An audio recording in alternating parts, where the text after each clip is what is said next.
Hi, I'm Terry Davenport.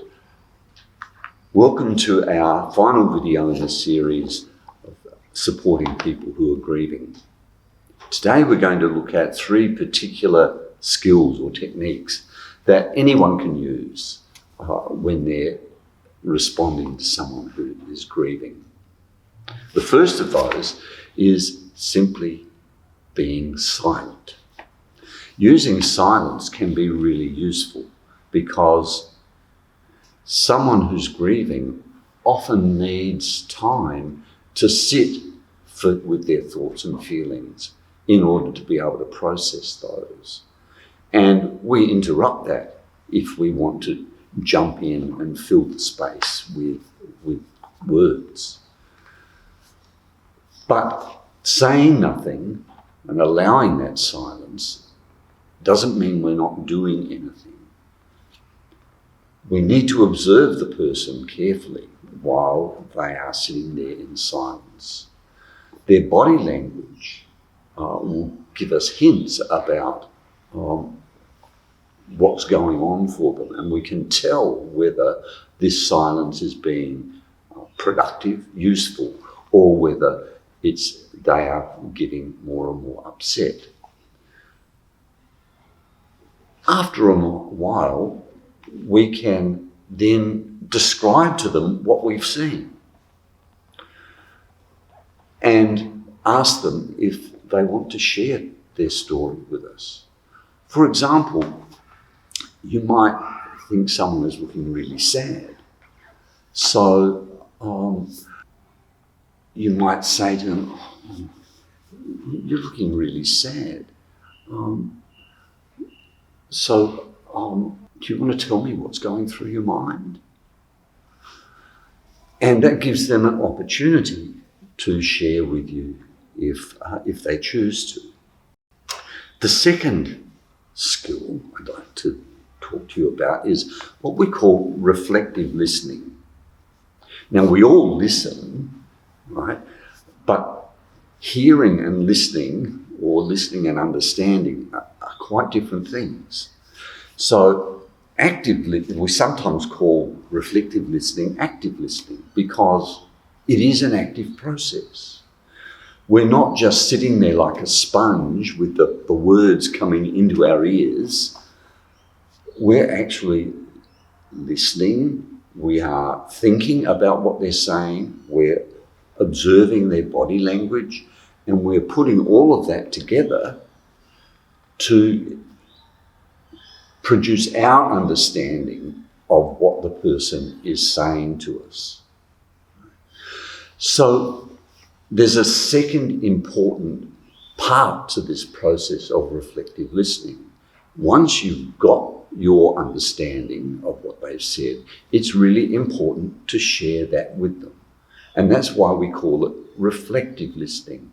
We are reflecting back to the person in our own words what we've understood them to say.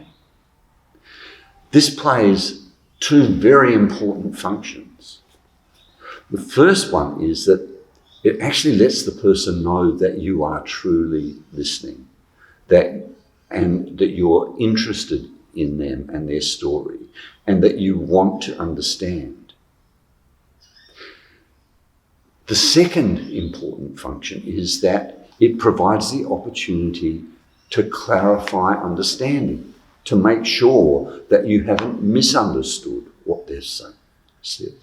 So when you say to the person what your understanding is, they then have the opportunity to say, no, that's not what I meant.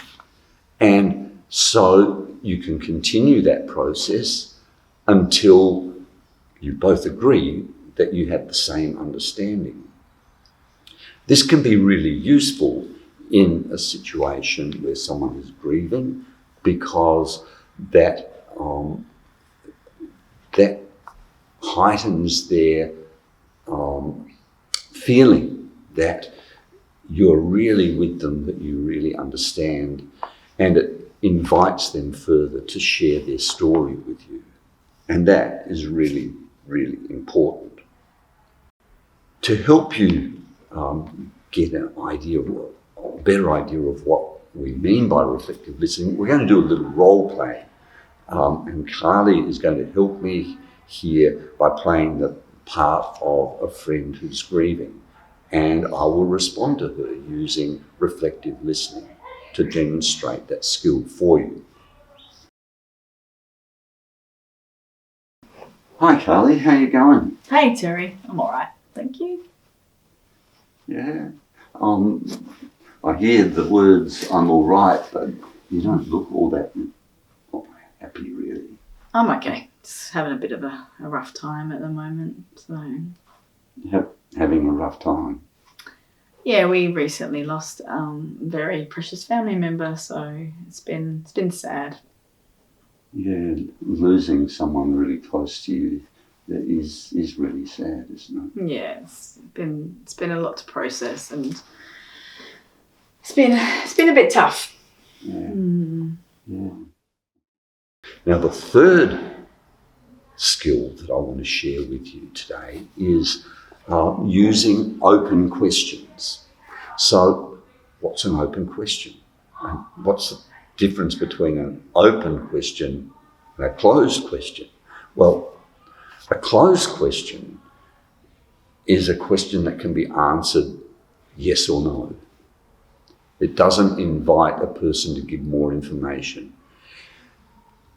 And they are important. We can use those, for example, if we want to check that we've understood correctly.